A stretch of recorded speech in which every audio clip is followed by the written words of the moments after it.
Britain की court, जज अंग्रेज, जूरी अंग्रेज, कानून अंग्रेज और सामने खड़ा एक अकेला हिंदुस्तानी जिसने सबके सामने कहा, तुमने जो जलियांवाला बाग में किया अब वो पूरी दुनिया सुनेगी, तुम्हारे ही देश में, तुम्हारी ही अदालत में।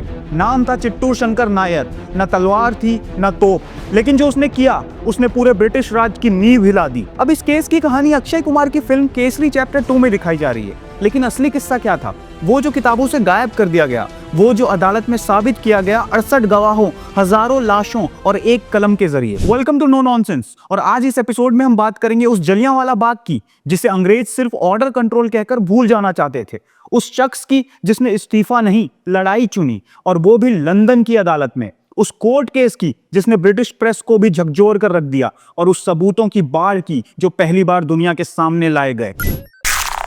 13 अप्रैल 1919 अमृतसर जलियांवाला बाग। बैसाखी का दिन था। कुछ लोग सत्यपाल और सैफुद्दीन किचलू की गिरफ्तारी के खिलाफ पीसफुल प्रोटेस्ट कर रहे थे, तो कुछ लोग गोल्डन टेंपल से दर्शन करके वहां बैक में आए थे। उसी वक्त जनरल डायर 90 फौजियों के साथ बाग में घुसता है, हर एग्जिट बंद करवा देता है और बिना किसी चेतावनी के 10 मिनट तक अंधाधुंध फायरिंग करवाता है। 10,650 गोलियां चली, 1000 से ज्यादा लोग मारे गए, कई लोग जान बचाने के लिए कुएं में कूद गए। डायर ने ना मेडिकल हेल्प मंगाई, ना घायलों को बचाने दिया, उल्टा पूरे शहर में कर्फ्यू लगा दिया। इस पूरी घटना को ब्रिटिश सरकार ने दबाने की बहुत कोशिश की, अखबारों पर सेंसरशिप लगा दी गई, खबर बाहर ना जाए इसके लिए पूरा कंट्रोल कर लिया गया, लेकिन धीरे धीरे देश में खबर फैलने लगी। भगत सिंह ने यह घटना पढ़कर तय कर लिया कि अब आजादी सिर्फ सपना नहीं, उनका मकसद है। गांधी और पूरे नेशनलिस्ट मूवमेंट पर भी इसका असर पड़ा, लेकिन सबसे बड़ा झटका जिसे लगा वो थे चित्तूर शंकर नायर। वो उस वक्त वाइसराय काउंसिल के मेंबर थे, ब्रिटिश इंडिया की सबसे ऊंची एडवाइजरी बॉडी का हिस्सा। उन्हें जैसे ही जलियांवाला बाग की खबर मिली, उन्होंने तुरंत इस्तीफा दे दिया। उनका साफ कहना था, अगर एक देश के शासन के नाम पर मासूमों का कत्ल जरूरी है तो ऐसे देश में वो रह नहीं सकते, ऐसे सिस्टम का हिस्सा नहीं बन सकते। लेकिन उनकी लड़ाई सिर्फ यहीं तक नहीं थी, वो बस रेजिग्नेशन देने वाले लोगों में से नहीं थे। 1922 में उन्होंने एक किताब लिखी, गांधी एंड एनार्की। इस किताब में उन्होंने गांधी और कांग्रेस के नॉन कोऑपरेटिव मूवमेंट की आलोचना की, लेकिन साथ में यह भी साफ लिखा कि जलियांवाला बाग की पूरी सच्चाई अभी तक सामने नहीं आई है। और इसमें सिर्फ जनरल डायर नहीं, बल्कि पंजाब के lieutenant governor Michael O'Dwyer का भी हाथ है। अब जरा सोचिए, एक ऐसा इंसान जो खुद वाइसरॉय की काउंसिल में रहा था, वो पब्लिकली ये कह रहा है कि एक ब्रिटिश गवर्नर हजारों मासूमों की हत्या का जिम्मेदार है। ब्रिटिश हुकूमत बौखला गई। माइकल ओ डायर ने नायर पर मानहानि का केस डाल दिया, और ये केस लड़ा गया लंदन की अदालत में।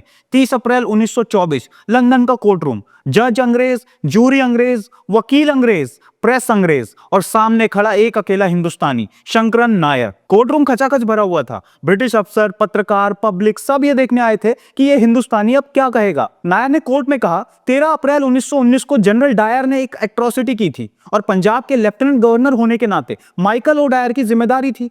उनकी मंजूरी के बिना यह कत्लेआम हो ही नहीं सकता था। ब्रिटिश सत्ता के लिए यह सीधा तमाचा था। कोर्ट में गवाही शुरू हो चुकी थी। शंकरन नायर की टीम एक एक करके वो गवाह लेकर आई, जिसने पहली बार बताया कि जलियांवाला बाग एक इकलौता हादसा नहीं, पूरा पंजाब जल रहा था, और अंग्रेज कह रहे थे law and order. Gujranwala town में प्रोटेस्ट कर रहे लोगों पर एयरक्राफ्ट से बम गिराया गया। कसूर में स्कूल के बच्चों को मार्शल लॉ के नाम पर कोड़े मारे गए। लाहौर में बिना किसी सबूत के नौजवानों को अरेस्ट कर लिया। कईयों को रात में घरों से उठाया गया।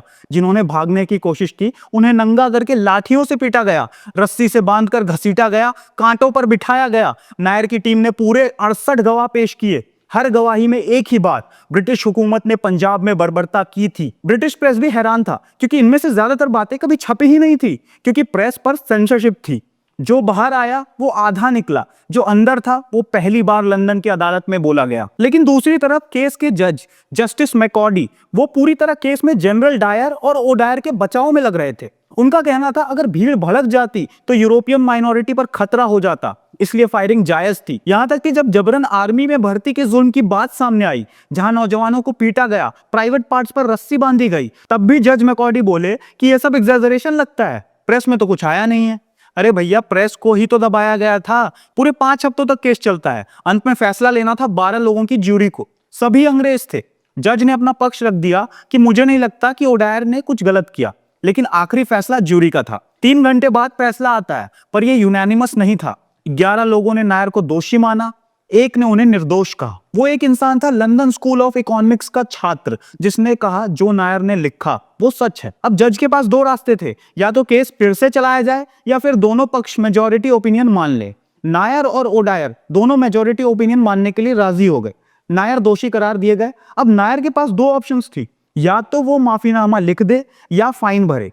नायर ने कहा माफी नहीं मांगूंगा, जो लिखा है उसी पर कायम हूं, चाहो तो फाइन लगा दो। दूसरे पक्ष के वकील ने कहा आप अपील कर सकते हैं। नायर बोले फिर से 12 लोगों की ज्यूरी बैठेगी, फिर वही फैसला आएगा, और रही बात मेरे रेपुटेशन की, वो किंग्स बेंच के सारे जज भी मिलकर गिरा नहीं सकते, क्योंकि नायर जानते थे वो केस हारकर भी जीत चुके हैं। 68 गवाहियों का रिकॉर्ड ब्रिटिश बर्बरता का पूरा कच्चा चिट्ठा अब आधिकारिक कोर्ट डॉक्यूमेंट बन चुका था। अब ब्रिटेन की जनता भी जान चुकी थी कि जलियांवाला बाग में आखिर हुआ क्या था। यहां तक कि कई ब्रिटिश अखबारों ने जनरल डायर और ओडायर की निंदा शुरू कर दी। कुछ ने यह भी लिखा कि जज मैकॉर्डी पूरी केस में पक्षपाती था। नायर भारत लौट गए, मालाबार स्टेट काउंसिल में चुने गए। 1928 में इंडियन सेंट्रल कमेटी के चेयरमैन बने। वो वाइसरॉय से डोमिनियन स्टेटस का वादा निकलवाने में भी कामयाब हुए। 1934 में उनका निधन हो गया। उधर जनरल डायर को सरकार ने फोर्स रिटायरमेंट दे दी। 1927 में उनकी मौत हो गई, लेकिन माइकल ओडायर को असली जवाब मिला 13 मार्च 1940 को, जब लंदन के कैक्सटन हॉल में सरदार उधम सिंह ने उसे गोली मार दी। उधम सिंह ने गिरफ्तारी के वक्त अपना नाम बताया राम मोहम्मद सिंह आजाद, हिंदू मुस्लिम सिख एकता का पैगाम।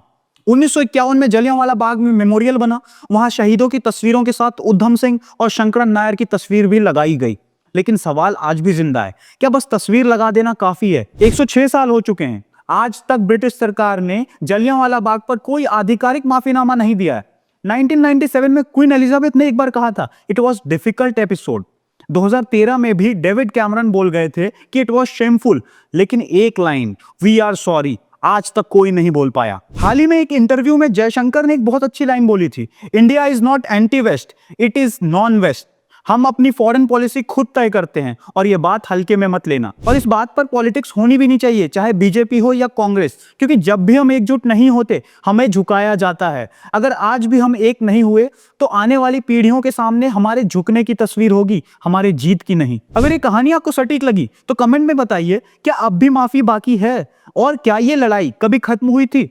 वीडियो को लाइक कीजिए, शेयर कीजिए, ताकि इतिहास से सब सीख सके, और सब्सक्राइब करें नो नॉनसेंस को, जहां हम लाते हैं मुद्दे की बात बिना बकवास।